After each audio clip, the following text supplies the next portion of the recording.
आज का हमारा टॉपिक है जैन धर्म के बारे में। और इस वीडियो में हम जो टॉपिक्स कवर करेंगे वो है जैन धर्म का इतिहास, जैन धर्म के अनुयायी कौन कौन से राजा थे, जैन धर्म में कौन कौन से तीर्थकर थे, वर्धमान महावीर और उनके जीवन के बारे में, जैन धर्म के पंचशील सिद्धांतों के बारे में जिन्हें अणुव्रत भी कहा जाता है, जैन धर्म की कौन कौन सी शाखाएं थी, जैन धर्म के त्रिरत्न कौन कौन थे, सबसे इम्पोर्टेंट जैन धर्म ग्रंथ कौन सा था और जैन संगीतियाँ कितनी थी, कहाँ हुई, किसके शासनकाल में हुई। ये सभी टॉपिक्स हम आज कवर करने वाले हैं अपनी इस वीडियो में। आई होप आपको ये सब चीज़ें समझ आएंगी। तो सबसे पहले हम देखते हैं जैन धर्म का इतिहास। तो जो जैन धर्म है वो भारत की श्रमण परंपरा से निकला सबसे प्राचीन धर्म और दर्शन है। जैन का मतलब होता है कर्मों का नाश करने वाले जिन भगवान। सिंधु घाटी से जो जैन अवशेष मिले हैं उनसे लगता है कि जो जैन धर्म है वो सबसे प्राचीन धर्मों में से एक है। प्रसिद्ध तीर्थ देख लेते हैं जैन धर्म में कौन कौन से हैं। तो सबसे इम्पोर्टेंट है सम्मेश शिखर, जहाँ काफ़ी तीर्थकरों को निर्वाण प्राप्ति हुई थी।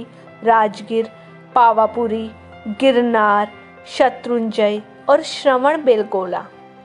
जैन धर्मों के अनुसार वर्तमान में प्रचलित जैन धर्म भगवान आदिनाथ के समय से ही प्रचलन में आया था।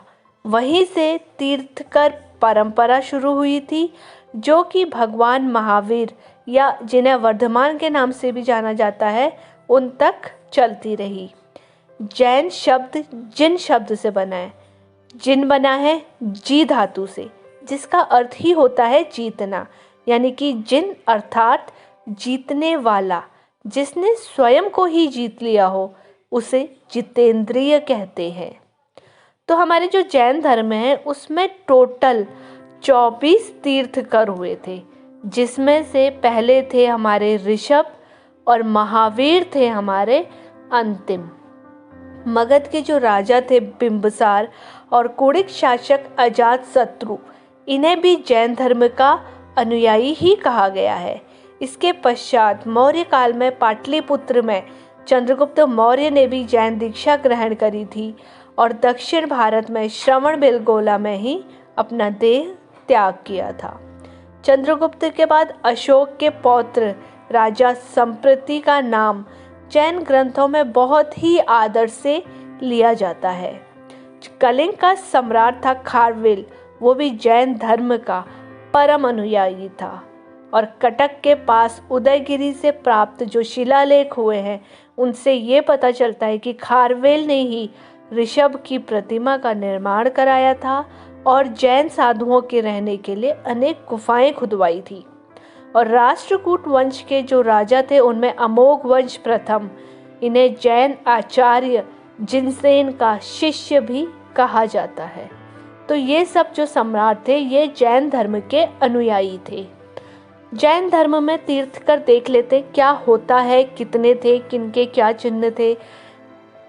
तीर्थकर उन 24 व्यक्तियों के लिए प्रयोग किया जाता है जो स्वयं तप के माध्यम से आत्मज्ञान, केवल ज्ञान प्राप्त करते हैं, जो संसार सागर से पार लगाने वाले तीर्थ की रचना करते हैं।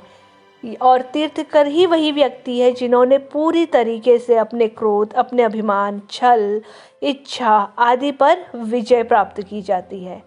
तो तीर्थकर को इस नाम से इसलिए भी कहा जाता है क्योंकि ये पायाप एक जैन समुदाय के संस्थापक है और जो पायाप के रूप में ही मानव कष्ट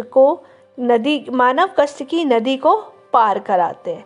तो जो हमारे पहले जैन धर्म के तीर्थंकर थे वो थे ऋषभदेव, जिनका चिन्ह बैल है।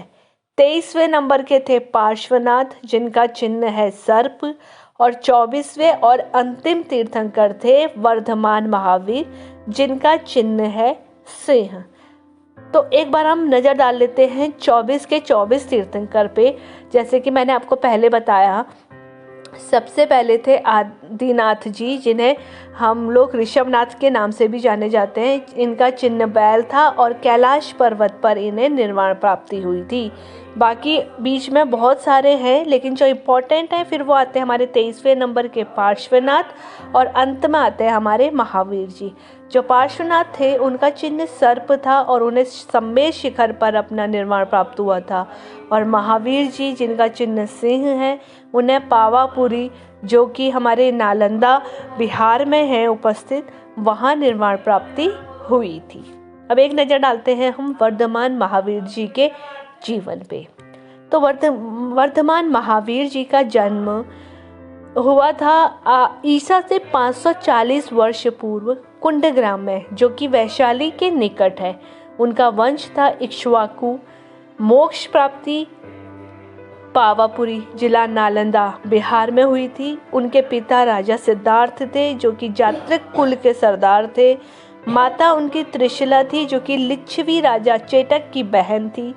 और हमारे भगवान महावीर जी के बचपन का नाम था वर्धमान, और महावीर जी की पत्नी का नाम था यशोदा, और पुत्री का नाम था अनोजा प्रियदर्शनी।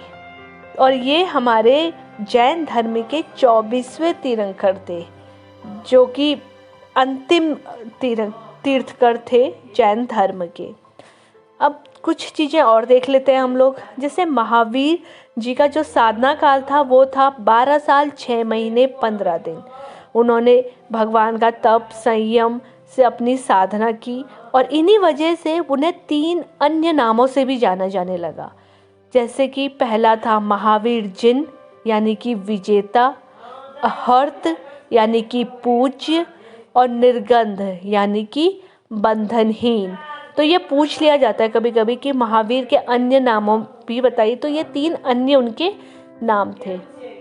महावीर जी ने अपना उपदेश प्राकृत यानी कि अर्धमागधी में दिया था।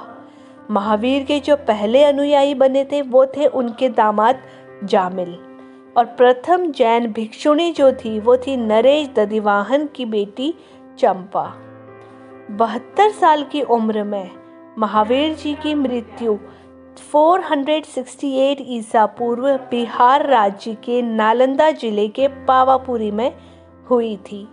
महावीर जी पुनर्जन्म और कर्मवाद में विश्वास रखते थे।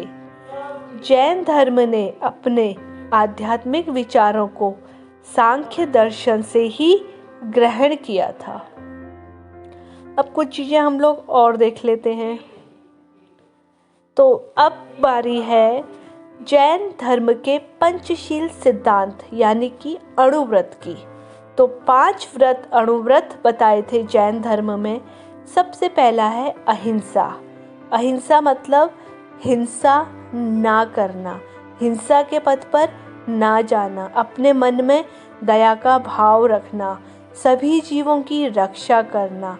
यही अहिंसा का संदेश भगवान महावीर अपने उपदेशों में हमें देते हैं। दूसरा आर्य सत्य था। सत्य के बारे में महावीर जी कहते थे कि हे पुरुष, तू सत्य को ही सच्चा तत्व समझ। जो बुद्धिमान सत्य की ही आज्ञा में रहता है वह मृत्यु को तैरकर पार कर जाता है।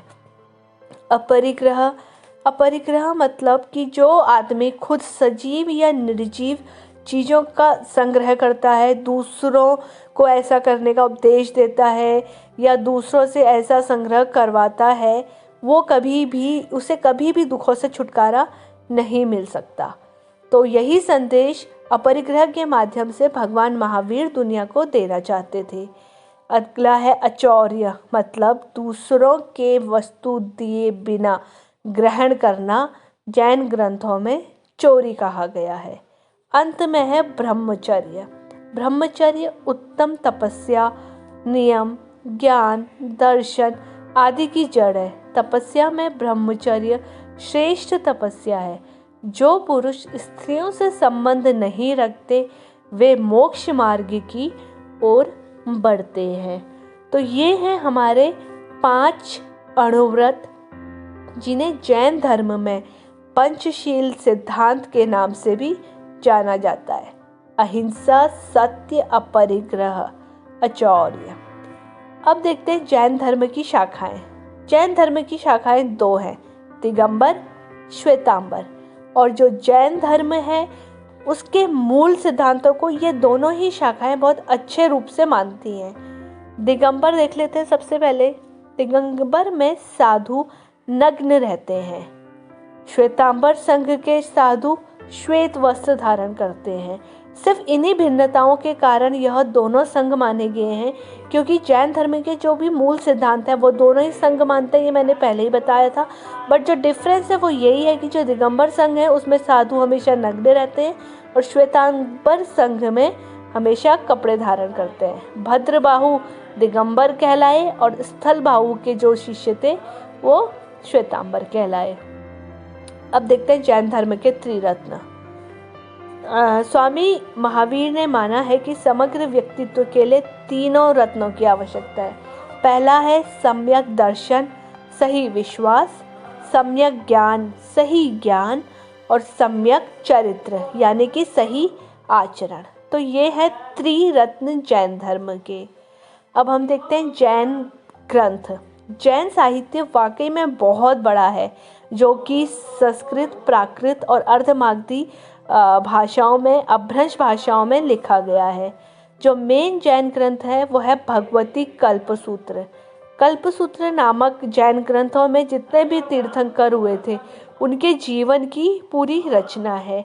इसकी जो रचयिता है वो भद्रबाहु थे और पारंपरिक रूप से ये माना जाता है कि इस ग्रंथ की रचना भगवान महावीर स्वामी की डेथ के 150 वर्ष बाद हुई थी। जैन संगीतियाँ देख लेते हैं। अब जैन संगीति 2 बार हुई हैं। पहली संगीति हुई है पाटलिपुत्र में चंद्रगुप्त मौर्य के शासनकाल में, और दूसरी हमारी जैन संगीति हुई है वो ही है वल्लभी में, और उसी में ही धर्म ग्रंथों को अंतिम रूप से संकलित एवं लिपिबद्ध किया गया था। तो ये थी हमारी जैन संगीतियाँ। अगर आई होप आप लोगों को ये वीडियो पसंद आई हो। अगर आप लोगों को कुछ भी इसमें समझ आता है या आपकी थोड़ी भी इसमें हेल्प होती है तो बस यही है कि आप इस चैनल को सब्सक्राइब कीजिए। Thank you.